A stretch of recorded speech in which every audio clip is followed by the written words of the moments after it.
and sit by my side if you love me. Do not hasten to bid me adieu. I wrote this book, Archangels, not just a load of dead animals, many years ago when Marnie and Sean were still little and I was nursing a broken ankle. I'm going to read it to you now while nursing a nearly broken arm. So I'm doing everything one-handed, and there will be rattling of pages. I've sustained a lot of injuries in my life, been present at quite a few passings. Death visits me often, I'm fond of saying. But I'm certain all of this has served to make me wiser and hopefully more compassionate. A lot of characters in this tale are no longer with us. Shawnee Sean checked out on my birthday a few years back. Florence has gone home, my father as well. Neil and I parted ways. A lot has changed, but Marnie is still here, and the lessons remain.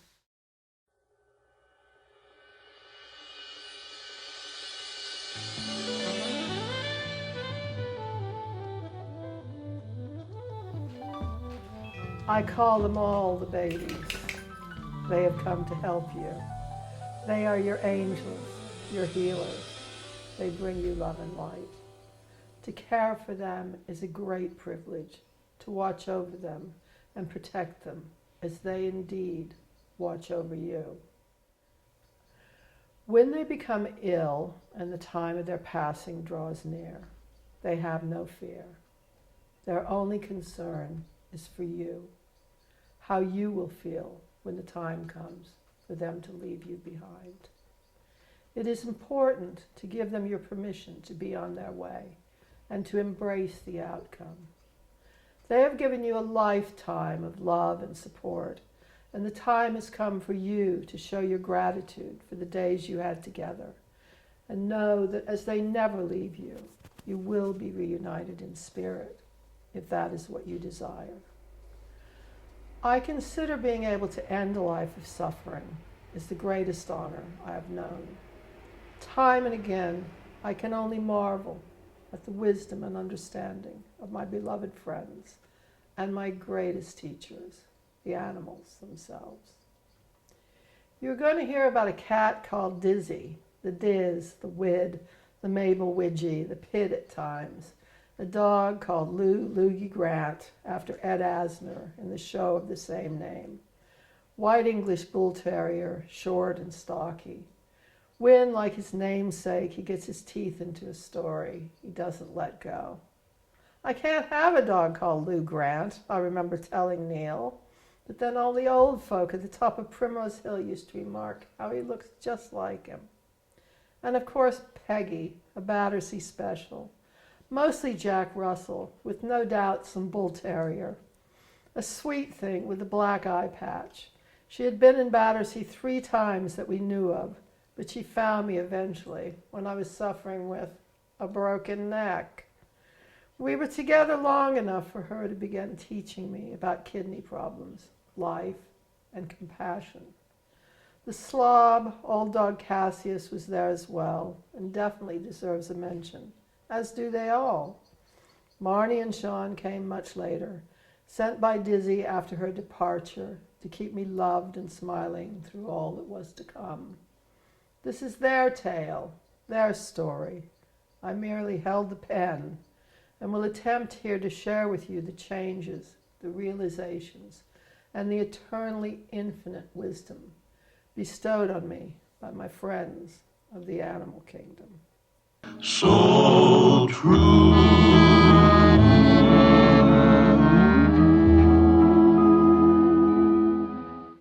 Play. Imagine a being that has come to this planet expressly for the purpose of love and healing. A being that knows everything, literally everything that happens, not just in your house, but also on the planet. And these little creatures come to you to love you, help you, nourish you, and you integrate them into every aspect of your life. They're there when you are ill, when you are angry or upset. Whatever the reason, they sleep near you, absorb your dreams, your thoughts, your hopes, your aspirations. They sit nearby when you're feeling bad, loving you, healing you. No remorse, no resentment, a continuous flow of love and understanding. A creature that asks only of life to be loved and cared for. One who seeks neither riches nor fame. One who remains true and loyal. One whose idea of a really good time is a nice sunny day, or any day that can be spent chasing bugs or a bit of string or a ball.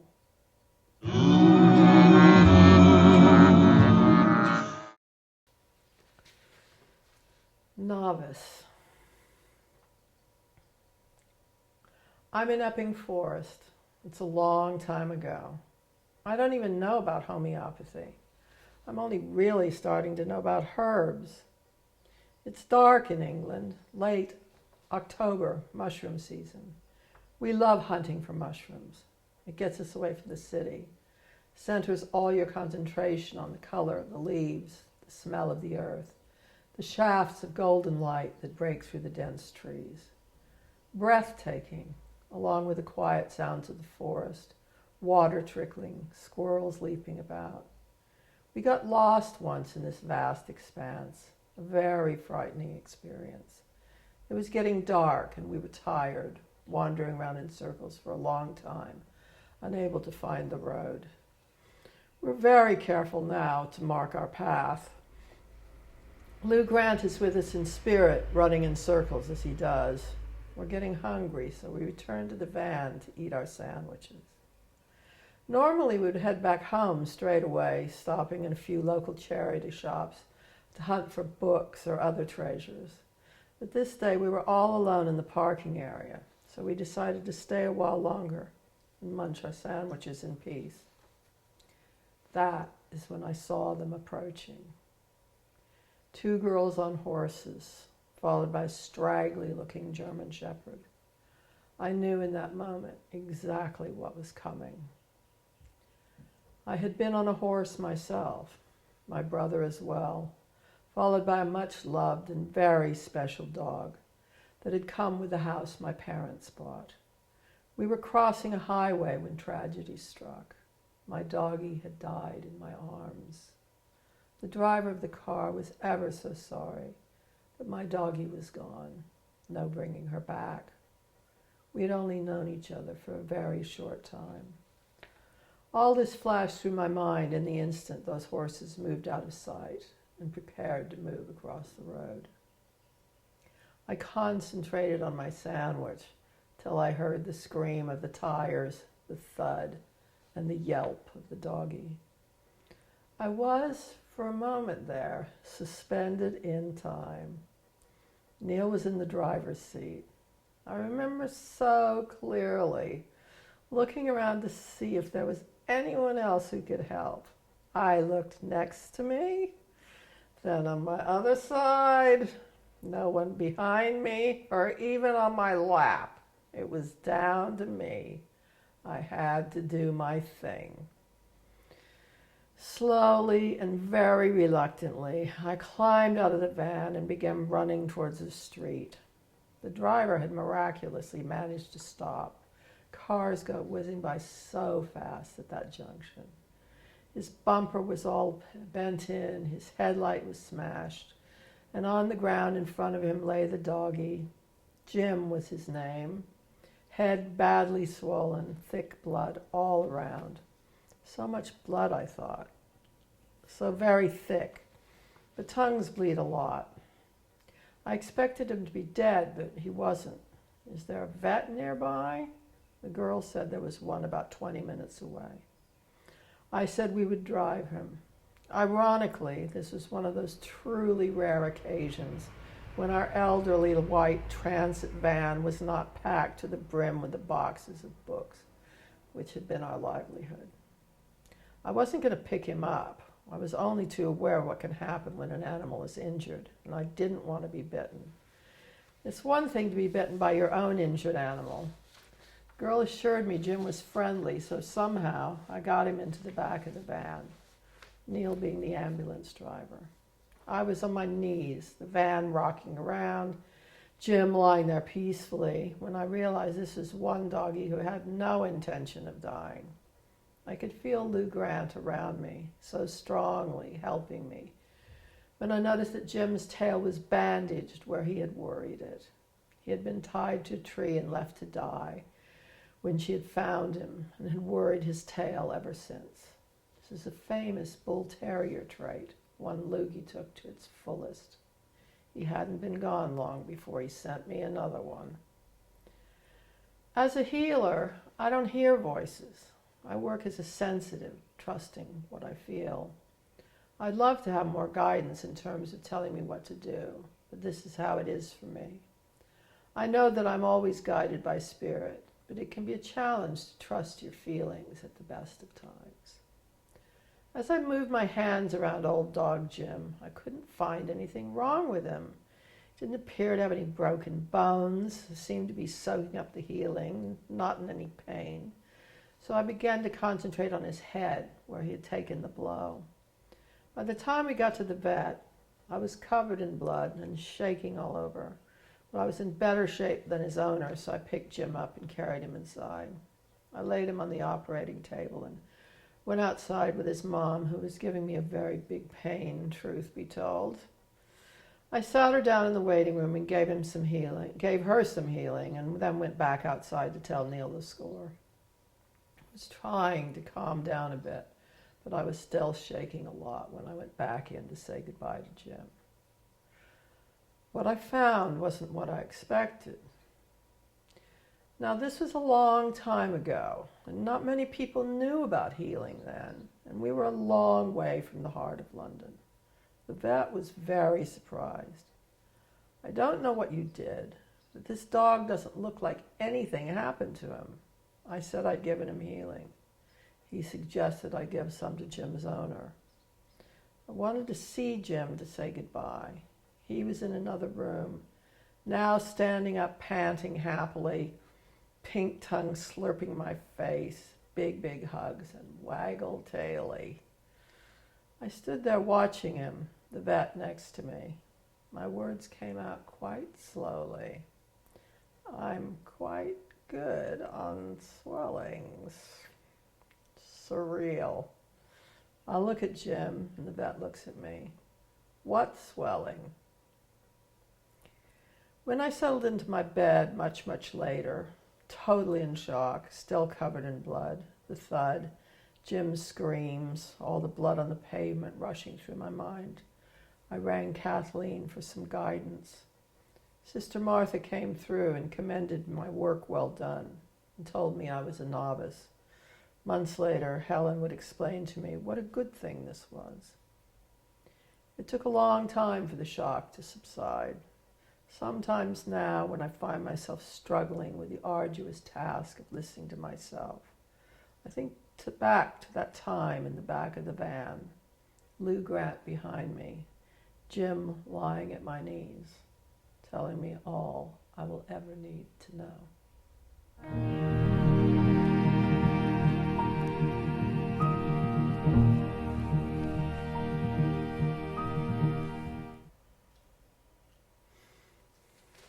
Florence. When I met Florence, my life began to change. A close friend had died and I was lost and desolate. A friend called, gave me her number, and suggested I phone her. From the moment I heard her first sweet hello, we clicked. We were together ever since, and though she is now in spirit, we are very much together now. She was and had been for many years an accomplished healer and a medium of the old school. She specialized in the very difficult cases, and in her time on earth helped many unhappy spirits return to the light. While our personal histories were indeed very different, we shared a common bond. The strong, cruel, domineering father who knew from the start who we were and what we were capable of but was determined to break our spirit at every turn of the road.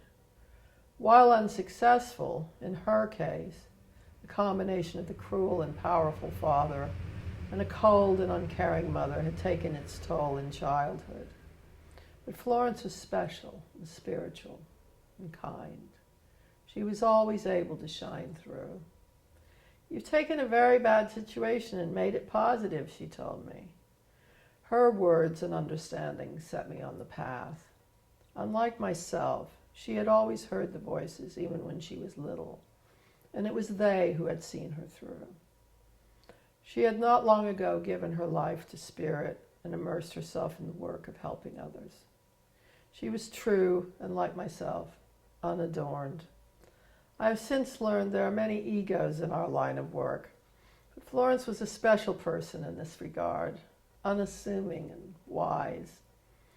While many revered her, she was totally uninterested in her own legend, having come from the music business and been very involved in the midst of the 60s. I had seen the egos run out of control. Florence always found it refreshing that, having experienced this world myself, I always took her just as she was, my friend, my healer, my teacher, my other mother. Florence taught me many things. That it was enough to be loving and kind, enough just to be, that life isn't random, that God's will works and yours doesn't, that we are all very much in it together, that everything happens for a reason.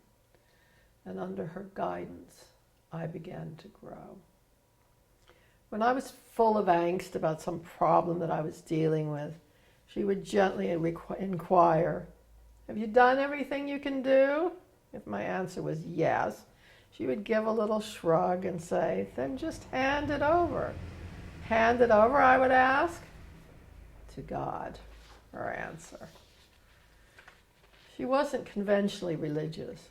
Having been raised a Catholic, she'd been a nun in a past life and maintained a strong affinity for the church, but her beliefs went far beyond anything we were taught in this lifetime. I was baptized Serbian Orthodox, raised Episcopalian, attended Church of Christ schools most of my life with all that Bible reading that entailed, a half-Jewish mother, Russian and Scottish, and a crazy Serbian father. I tend to find my religion in the blue skies, the magic of daybreak, and the hearts of my fellow man. But Florence loved ceremony. She loved her saints, and she always wore a tiny gold cross. During our years together, I was able to find her many interesting and ornate crosses, which she loved receiving and enjoyed wearing. She had endured many hardships, and life had not always blessed her with the abundance she so richly deserved. I did my best in my small way to right the balance. When I met Florence, she was in her 60s, petite, with a fabulous smile, very vibrant 60s. She traveled a great deal doing healing and was equally comfortable on the back of an elephant in Malaysia as in the sitting room in St. John's Wood, where we spent so many hours together. She always encouraged me. I developed a passion for homeopathy and spent all my spare time studying. She found it endlessly fascinating. When she became ill again, the cancer she had long ago eventually returned. I was able to help her with the knowledge I had acquired. It was a very humbling experience to be able to do for her the things she had once done for me. But we were good together and very close. We remained that way during all the time we had. It's never enough time.